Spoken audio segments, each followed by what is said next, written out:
आज के इस वीडियो में सभी विद्यार्थियों का स्वागत है। मैं इस वीडियो में यूपी बोर्ड परीक्षा 2024 में सामाजिक विषय के प्रश्न पत्र में मानचित्र संबंधित प्रश्न को हल करने जा रहा हूं और यह सेट नंबर 3 है। यहाँ पर प्रश्न संख्या 9 क दिया हुआ है कि निम्नलिखित स्थानों को भारत के दिए गए रेखा मानचित्र में इस चिन्ह के द्वारा नाम सहित दर्शाइए। सही नाम तथा सही स्थान अंकन हेतु आधा आधा अंक निर्धारित है। तो यहाँ मैं आपको बताना चाहता हूँ कि आपको दो मानचित्र सादा मानचित्र दिया जाएगा। एक सादे मानचित्र पर आप इतिहास से संबंधित मानचित्र संबंधी प्रश्न को हल करेंगे और दूसरे सादा मानचित्र पर भूगोल से संबंधित मानचित्र कार्य करेंगे। तो यहाँ पर पहला प्रश्न दिया हुआ है कि वह स्थान जहाँ भारतीय राष्ट्रीय कांग्रेस का अधिवेशन सितंबर 1920 में हुआ था। तो इतिहास के प्रश्नों को देखा जा रहा है कि बार बार रिपीट कर रहा है कि यही प्रश्न सेट 1 में भी दिया था कि सितंबर 1920 में भारतीय राष्ट्रीय कांग्रेस का अधिवेशन कहाँ हुआ था? कलकत्ता में हुआ था। और दिसंबर 1920 में भारतीय राष्ट्रीय कांग्रेस का कहाँ अधिवेशन हुआ था? आपका नागपुर में हुआ था। तो ये जो प्रश्न यहाँ पर पूछा है कि सितंबर माह में 1920 में भारतीय राष्ट्रीय कांग्रेस का अधिवेशन कहाँ हुआ था? कलकत्ता में हुआ था। चलते हैं मैप की तरफ और देखते हैं कि कलकत्ता कहाँ पर स्थित है। देखिए यहाँ मैं पहले से दर्शा रखा हूँ कलकत्ता को कि यहाँ पर चिन्ह के द्वारा दर्शा दिया हूँ, सही स्थान का अंकन कर दिया हूँ और नंबर 1 लिख करके कलकत्ता लिख दिया हूँ और फिर नीचे उसके सितंबर 1920 लिख दिया हूँ। और चलते हैं प्रश्न संख्या 2 की तरफ। आपका दूसरा प्रश्न है कि वह जनपद जहां जालियांवाला बाग की घटना घटी थी। तो जालियांवाला बाग की घटना कहाँ घटी थी? अमृतसर। अब चलते हैं हम भारत के मानचित्र पर अमृतसर को दर्शाते हैं। देखिए अमृतसर का लोकेशन यहाँ पर है, तो इसको इस चिन्ह के द्वारा यहाँ पर स्थान का अंकन कर दीजिए और चूंकि प्रश्न संख्या 2 था तो यहाँ 2 ब्रैकेट में लिख करके अमृतसर मैंने लिख दिया है। तो इस प्रकार नंबर 1 प्रश्न संख्या 1 का उत्तर यहाँ पर लिखा है और प्रश्न संख्या 2 का उत्तर यहाँ पर मैंने अंकन भी किया है और लिखा भी है कि वह स्थान जहाँ जालियांवाला बाग हत्याकांड हुआ था, अमृतसर। चलते हैं प्रश्न संख्या 3 की तरफ। तीसरा प्रश्न है वह स्थान जहां नील की खेती करने वाले किसानों का आंदोलन हुआ था। तो नील की खेती करने वाले किसानों का आंदोलन कहाँ हुआ था? चंपारण में। चलते हैं भारत के मानचित्र में चंपारण का लोकेशन देखकर उसे भरते हैं। देखिए यह सभी प्रश्न इतिहास के बार बार रिपीट किया जा रहा है।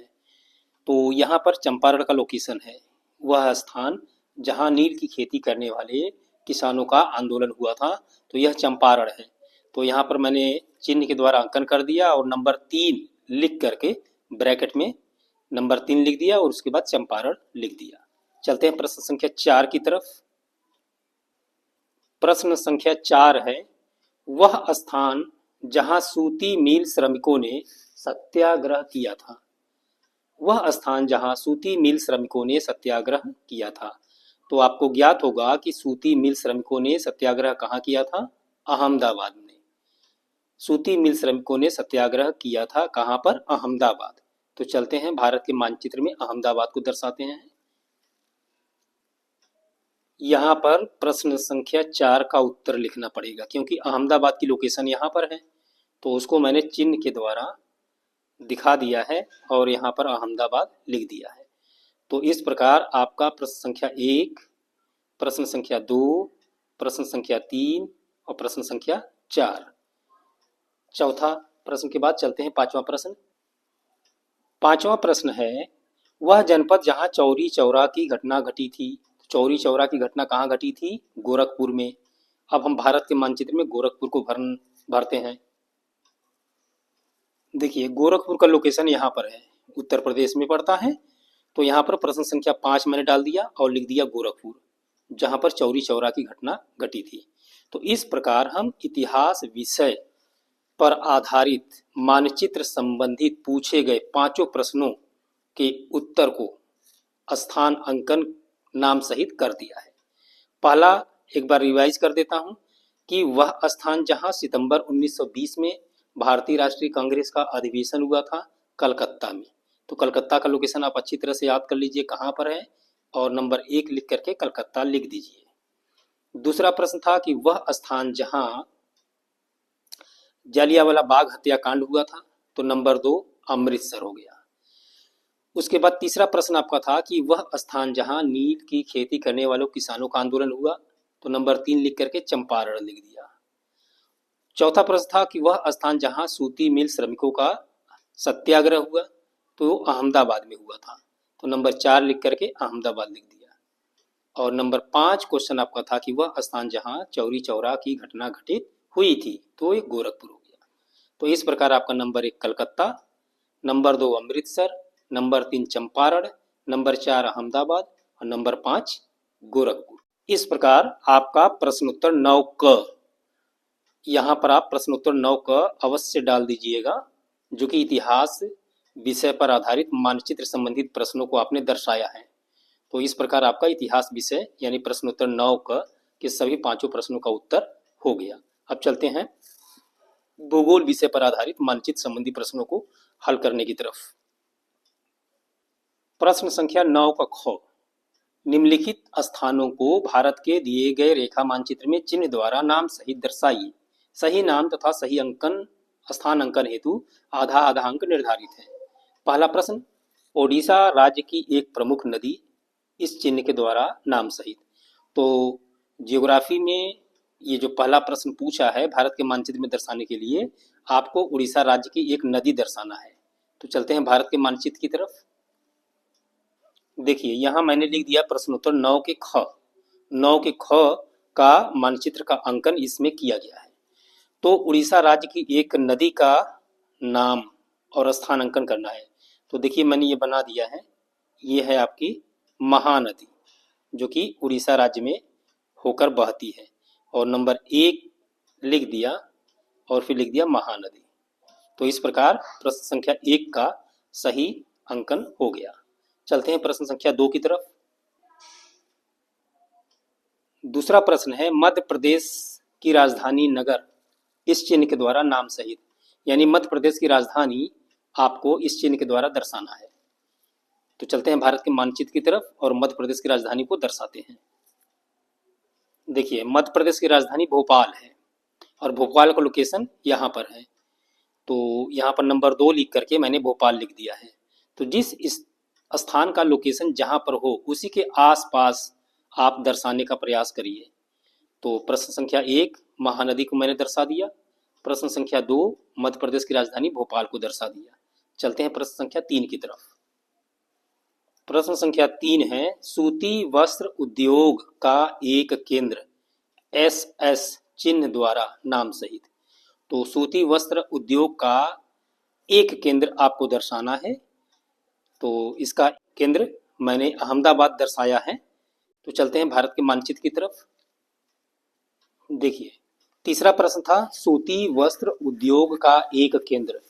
तो सूती वस्त्र उद्योग का एक केंद्र है आपका अहमदाबाद, और अहमदाबाद का लोकेशन यहाँ पर है, और उसको दर्शाना किस चिन्ह के द्वारा है, SS के द्वारा। तो मैंने अहमदाबाद का लोकेशन दिखा दिया और यहाँ नंबर 3 लिख करके अहमदाबाद लिख दिया। चलते हैं प्रश्न संख्या 4 की तरफ। और ये जो लाल रंग का चिन्ह बनाया है सभी लौह अयस्क खान है। जैसे यहाँ देखिए रत्नागिरी है, गोवा है, बेल्लारी है, चित्रदुर्ग है, तुमकुर है, कुद्रेमुख है, चिकमंगलूर है, बेलाडीला है, चंदरपुर है, दुर्ग है, केंदुझर है, गुआ है, मयूरभंज है। तो आप लौह अयस्क क्षेत्र में से किस लौह अयस्क क्षेत्र को याद करना पसंद करते हैं? आप किसी एक लौह अयस्क क्षेत्र को तैयार कर लीजिए और उसी को भारत के मानचित्र में दर्शा दीजिए। तो या तो कुद्रेमुख दर्शाइए या बेलाडीला दर्शाइए, किसी भी एक लौह अयस्क खान को आप दर्शा सकते हैं। चलते हैं भारत के मैप की तरफ। तो चौथा प्रश्न आपका था कि भारत के किसी एक लौह अयस्क क्षेत्र को दर्शाइए, लौह अयस्क उत्पादक क्षेत्र को इस चिन्ह के द्वारा दर्शाइए। तो यहाँ पर देखिए चौथा प्रश्न था, तो मैंने यहाँ पर कुद्रेमुख को दिखाया है। तो कुद्रेमुख में आयरन ओर पाया जाता है, लौह के अयस्क पाए जाते हैं। तो प्रश्न संख्या 4 यहाँ पर लिख दिया और उसके बाद कुद्रेमुख लिख दिया। चलते हैं प्रश्न संख्या 5 की तरफ। पांचवा प्रश्न है, पश्चिमी तट का एक बंदरगाह समुद्री पत्तन इस चिन्ह के द्वारा नाम सहित। तो यहाँ पर पश्चिमी तट का एक बंदरगाह पूछा है। देखते हैं पश्चिमी तट पर कौन कौन से बंदरगाह हैं। देखिए, ये आपका पूर्वी तट है और ये आपका यहाँ से लेकर के इधर पश्चिमी तट है। तो पश्चिमी तट के प्रमुख बंदरगाह एक तो कांडला है, उसके बाद यहाँ पर आपका मुंबई है, उसके बाद मार्मगांव है, उसके बाद आपका न्यू मंगलोर है, उसके बाद आपका कोच्चि है। तो ये पश्चिमी तट के प्रमुख बंदरगाह हैं और इस प्रश्न में पूछा है कि पश्चिमी तट के किसी एक बंदरगाह को दर्शाइए। तो मैंने कांडला को दर्शाया है जो कि गुजरात में पड़ता है। देखिए, कांडला का स्थिति यहाँ पर है, जो इस तरीके से ऐसे बना हुआ है। तो ये कांडला बंदरगाह है और मैंने इसको अंकन किया है और इसको एरो बना करके यहाँ पर कांडला लिख दिया है। इस प्रकार हम देखते हैं, आपका नंबर 1 क्वेश्चन था उड़ीसा राज्य की एक प्रमुख नदी। तो नंबर 1 महानदी, मैंने महानदी को दर्शा दिया है। दूसरा प्रश्न था आपका मध्य प्रदेश की राजधानी का नाम। तो मध्य प्रदेश की राजधानी कहाँ है? भोपाल है। तो नंबर 2 लिख करके भोपाल लिख दिया और चिन्ह के द्वारा अंकन कर दिया। आपका तीसरा प्रश्न था सूती वस्त्र उद्योग का एक केंद्र SS चिन्ह के द्वारा। तो सूती वस्त्र उद्योग का एक प्रमुख केंद्र कहाँ है? अहमदाबाद। और अहमदाबाद का लोकेशन कहाँ है? यहाँ पर है। और उसके बाद एरो बना करके नंबर 3 लिख करके मैंने अहमदाबाद लिख दिया। और चौथा प्रश्न था कि एक प्रमुख लौह अयस्क उत्पादक क्षेत्र इस चिन्ह के द्वारा। तो मैंने प्रश्न संख्या 4 को यहाँ दर्शाया है कुद्रेमुख। कुद्रेमुख में लौह अयस्क क्षेत्र उत्पादक क्षेत्र पाया जाता है। और आपका 5वां प्रश्न था कि पश्चिमी तट का कोई एक बंदरगाह। तो पश्चिमी तट के एक बंदरगाह मैंने कांडला को यहाँ पर दर्शाया है। तो इस प्रकार आपका प्रश्न उत्तर 9 का ख, 5 प्रश्न का उत्तर मैंने सही स्थान अंकन और सही नाम को दर्शा दिया है। धन्यवाद।